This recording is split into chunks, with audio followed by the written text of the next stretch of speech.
Proverbs 21:20. We'll camp out there for a little bit, and then we'll be in the book of Daniel also. So if you wanted to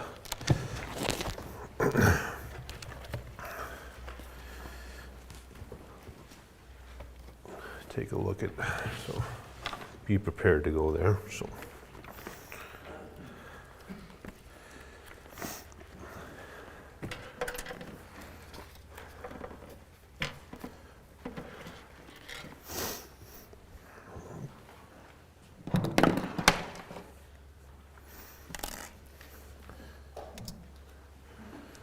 As you can see, and family fellowship night, and we are going to be discussing, and I'm be able to give the devotion on Proverbs 21:20. This is when I first looked at this verse, I was kind of, interesting.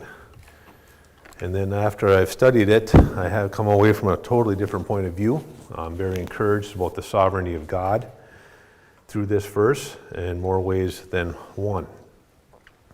So I'm here tonight speaking. For those who don't know me, my name is Ross Johnson. Along with some other people, we have the privilege and honor to take our turns up here on a monthly basis and give the devotion. Okay, Proverbs 21:20. The king's heart is in the hand of the Lord, like the rivers of water, he turns it whatever way he wishes. The king's heart is in the hand of the Lord, like the rivers of water, he turns it whatever he wishes. So the context of this verse is, and as a way of review, a proverb is a short, popular saying that communicates a familiar truth or an observation. This particular proverb is found in the section that's attributed to Solomon, and it's a series of proverbs in practical matters. And when it comes to the fact that there's rulers and kings in our world, that's a very practical matter.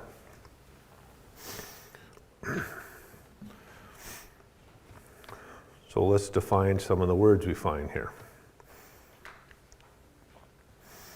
The first word I wanted to find is king, and it literally means ruler. The government head of a kingdom. Now, I added the word or nation to modernize this, but it really means a ruler or the government head.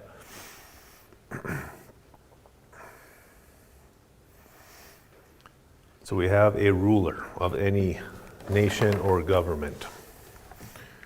The next word is heart. This is the Hebrew word that means the inner self or mind, or a person's will. And as for tonight's study, when I say the word heart, I mean the person's mind. In this case, the king's mind.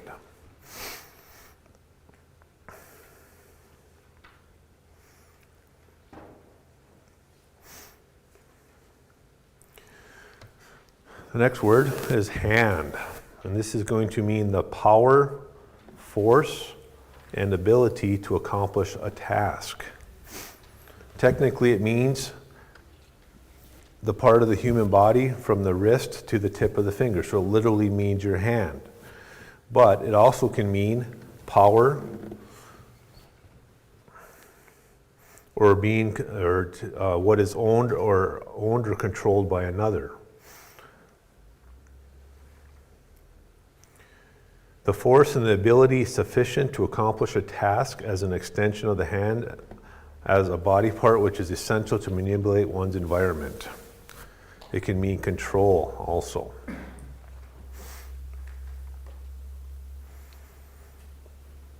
So we have a ruler, we have his mind, and we have a power or a force or an ability to accomplish a task.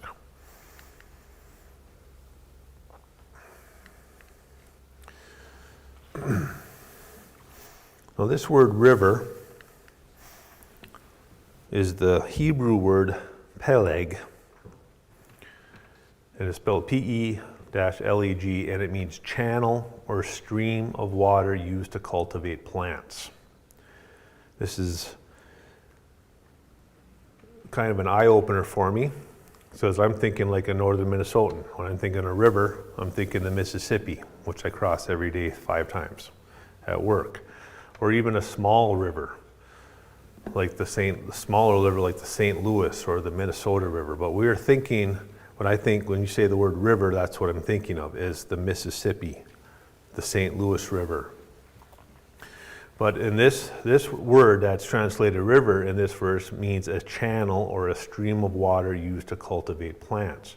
Therefore, and with the idea of bringing prosperity.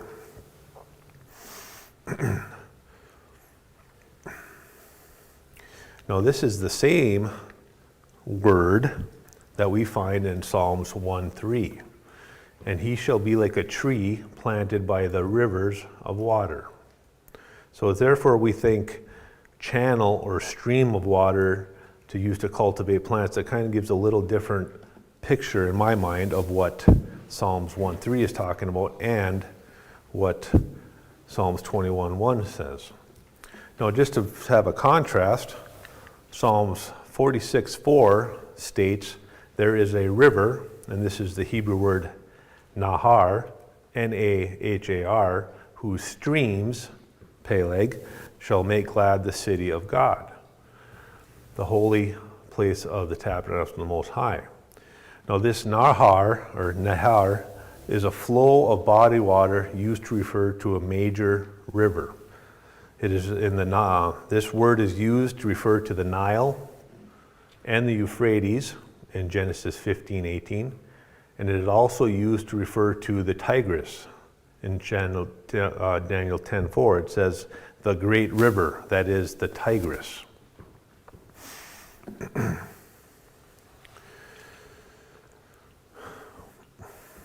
Yeah, in Daniel 10:4, now on the 24th day of the first month, I was by the side of the great river, that is the Tigris. Genesis 15:18 says, this is the Lord talking to Abram. He says, on the same day the Lord made a covenant with Abram, saying, to your descendants I've given you this land from the river of Egypt to the great river, the river Euphrates. So as you can see, the word that we're going to be looking at tonight is a stream or a channel. This is a picture of the Euphrates River. So this is one of the great river Euphrates. Now if you can see in the background the little red dot over there, that's a person standing next to that palm tree.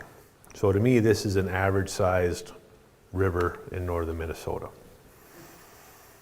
Right now, I'm pretty sure I was looking up pictures of the Euphrates and the Tigris, and there's sections of it that are huge. But this just kind of, so when we think of a river, when we think of this word river here, this is what I was picturing. But this is what the word really means. A small channel of water. It reorientated me to think about how the Lord, like a river, changes or turns the minds of rulers. See, when I look at this picture, what I see is a lot of planning. I don't see a riverbed or the lowest spot full of water. This is planned. These channels are planned.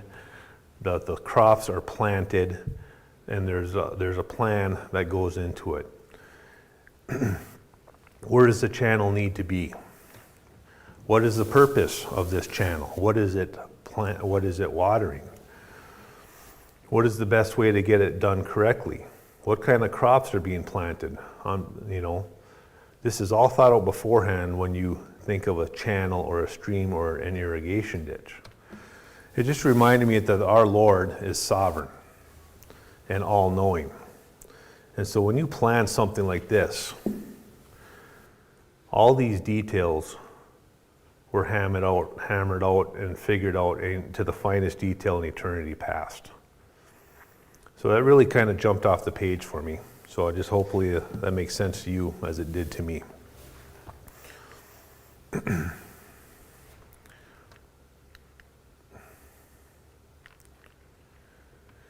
Okay, the next word we're going to look at is turns. This word means to cause to bend, to win over, or to extend.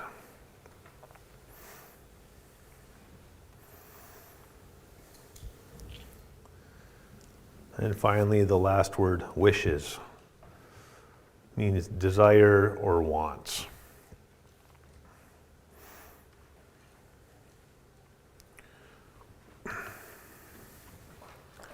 So let's take a look at some examples. The first example I want to look at is the Pharaoh of the Exodus generation. Exodus 5:2 says, this is a negative example of the Lord turning the mind of the ruler, in this case the Pharaoh of Egypt, in order to get the nation of Egypt to be willing to let the Israelites leave. There was a couple things accomplished here. And ultimately, Pharaoh knew, and all the Egyptians knew who the Lord is at the end of the 10 plagues, and the Israelites knew who the Lord was. So Moses and Aaron go to Pharaoh and say, let the Israelites go to the desert to worship the Lord. And the Pharaoh said, who is the Lord, that I should obey his voice and let Israel go? I do not know the Lord, nor will I let Israel go. Chapter 7, verse 3 and 5. This is the Lord talking to Moses. I will harden Pharaoh's heart and multiply my signs and wonders in the land of Egypt. But Pharaoh will not heed you, so that I may lay my hand on Egypt and bring my armies and my people, the children of Israel, out of the land of Egypt by great judgments. The result, and the Egyptians shall know that I am the Lord, when I stretch out my hand on Egypt and bring the children of Israel out from among them. So we have the 10 plagues, and finally the last plague hits. And the Pharaoh, this very same Pharaoh, as we said, who's the Lord, why should I care, says, he called Moses and Aaron by night and says, rise, go out from among my people, both you and the children of Israel, and go and serve the Lord as you have said. Notice the extreme differences in tone. I get a general idea that the Pharaoh here knows exactly who the Lord is, along with the entire nation of Egypt and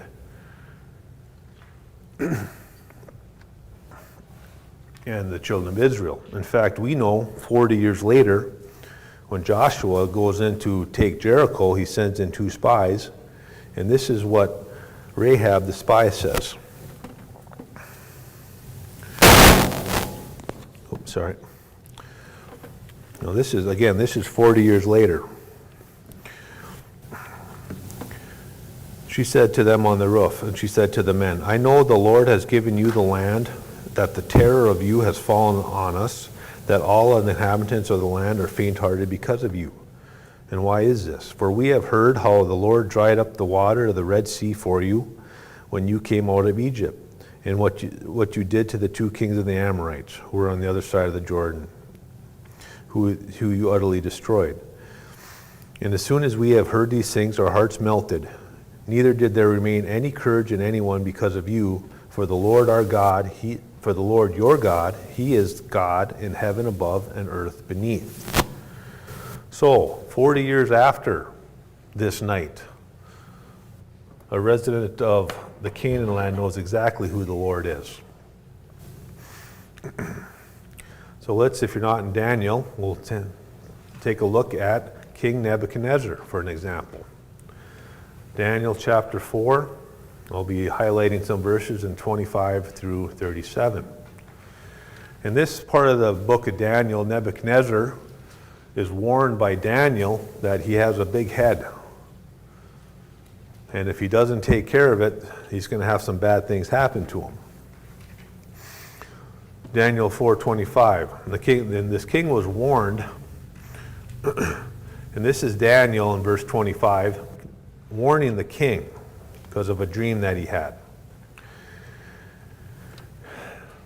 And Daniel says, they shall drive you from men, your dwelling shall be with the beasts of the field, and they shall make you eat grass like oxen. They shall wet you with the dew of heaven, and 7 times shall pass over you, till you know that the Most High rules in the kingdom of men, and gives to whomever it chooses. And insomuch as they gave the command to leave the stump and the root of the tree, your kingdom will be assured to you after you come to know what heaven rules. Therefore, O king, let me advise you, my advice be acceptable to you. Break off your sins by being righteous, and your iniquities by showing mercy to the poor. Perhaps there will be a lengthening of your prosperity. Nebuchadnezzar did not listen. Verse 28. A year later, all this came upon King Nebuchadnezzar. At the end of 12 months, he was walking in the royal palace. The king spoke, saying, "Is this not great Babylon that I have built for a royal dwelling in my mighty power and in the honor of my majesty?" While the words were still in the king's mouth, a voice fell from heaven. "King Nebuchadnezzar, as it is to you spoken, the kingdom has departed from you." Verse 33, that very hour the word was filled concerning Nebuchadnezzar. He was driven from men and ate grass like an oxen. His body was wet with the dew of heaven, till his hair had grown like eagle's feathers and his nails like bird claws.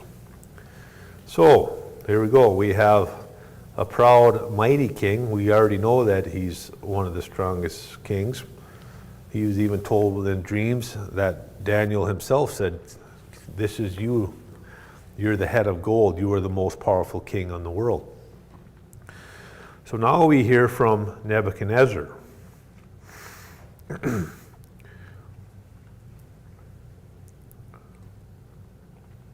Verse 34, at the end of the time, I, Nebuchadnezzar, lifted my eyes to heaven, and my understanding returned to me, and I blessed the Most High, and praised and honored him who lives forever. For his dominion is an everlasting dominion, and his kingdom is from generation to generation. All the inhabitants of the earth are reputed as nothing. He does according to his will in the army of heaven, and among the inhabitants of the earth. No one can restrain his hand or say to him, "What have you done?" At the same time, my reason returned to me, and the glory of my kingdom, my honor and splendor returned to me. My counselors and nobles resorted to me. I was restored to my kingdom, and excellent majesty was added to me. Verse 37. And now I, Nebuchadnezzar, praise and extol and honor the King of heaven, all whose works are truth, his ways justice, and those who walk in pride he will be able to put down. So we can see that King Nebuchadnezzar's mind was turned.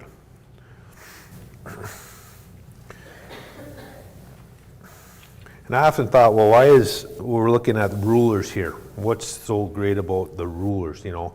And as Nebuchadnezzar and as Pharaoh pointed out, is if their minds turn, they have lots of influence. And as the Lord turns their minds, they influence the countries or the rulers that they're ruling over, and possibly nations around the world because of what they're doing. And as I thought about this, I wondered if there was other rulers that are like channels of water that the Lord will turn with his hand. And what about the governor of a state that we live in, or the CEO, or the boss you have interactions with? And to this example,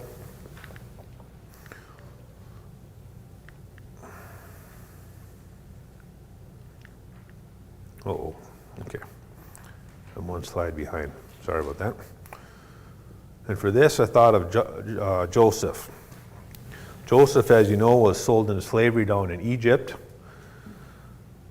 He was picked up off the auction block by Potiphar, who was an officer of Pharaoh, the captain of the guard.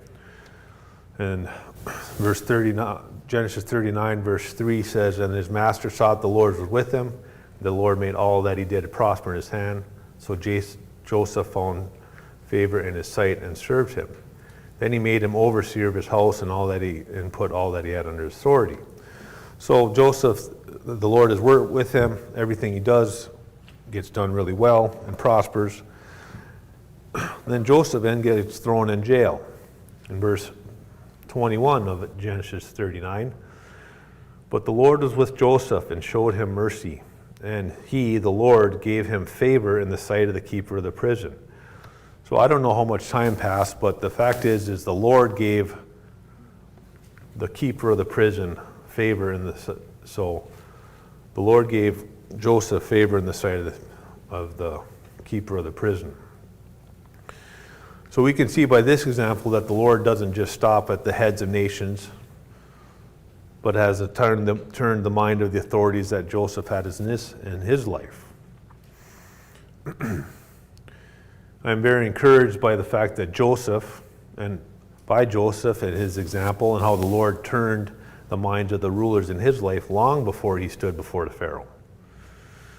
The fact is the ruler of this nation, the president or a king of any nation, us interacting with them is pretty slim. But what about the other rulers in your life?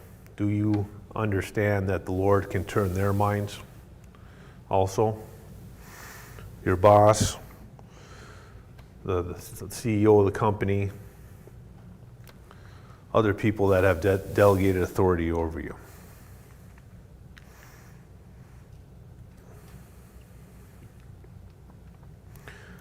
So a couple other translations which I really liked as I did this study. The NLT says, "The king's heart is like a stream of water directed by the Lord. He guides it wherever he pleases." The New American Standard, "The king's heart is like channels of water in the hand of the Lord. He turns it wherever he pleases." As I meditated on this verse,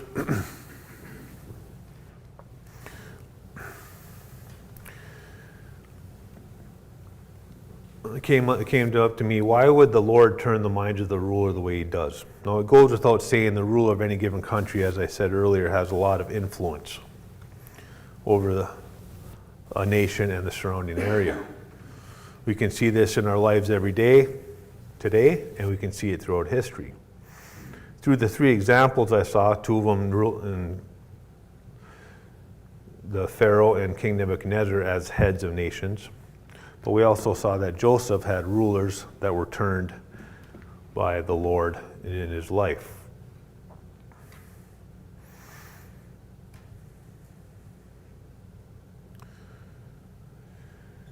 It occurred to me that when the Lord turns the mind of a ruler, the entire nation or the entire kingdom is influenced and affected and knows about it.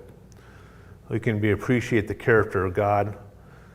And a couple of his attributes stood out for me in this one is his sovereignty and his omniscience and his love for all peoples. He's doing the same thing today. We may not understand what he's doing right now and why he's doing it, but we know that he's doing it. And we can rest assured that he is in control. He turns the mind of the rulers to do his will, at the same time influences people of the nations of the world today. We can look past the headlines of the nightly news and know that the story about what the president did or what a ruler did or a dictator did or did not do that day, week, or month is because ultimately the Lord is in control. And all things are going according to his plan. The Lord was there at the beginning.